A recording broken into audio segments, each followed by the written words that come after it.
ধরুন আপনার গায়ে একটা মশা বসলো, আপনি সেটাকে মারলেন, কিন্তু আপনার হাতে রক্ত লাগলো না।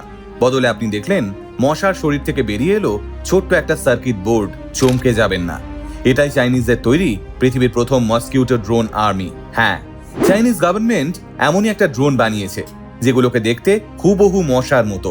China national university of defence টেকনোলজির গবেষকরা এমনই একটা মসকিউটো ড্রোন তৈরি করেছে যার ওজন মাত্র 0.3 গ্রাম, অর্থাৎ 1 গ্রামের 3 ভাগের 1 ভাগ।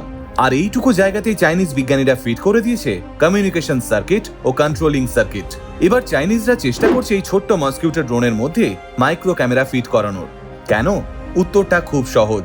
ধরুন ছোট ছোট মশার সাইজের এই ড্রোন মসকিউটোগুলো যদি একবার দেশের বর্ডার ক্রস করে ঢুকে পড়ে, তাহলে ড্রোন ক্যামেরার সাহায্যে অন্য দেশের সেনাবাহিনী সহ সাধারণ মানুষের গতিবিধি নজরে রাখা যাবে।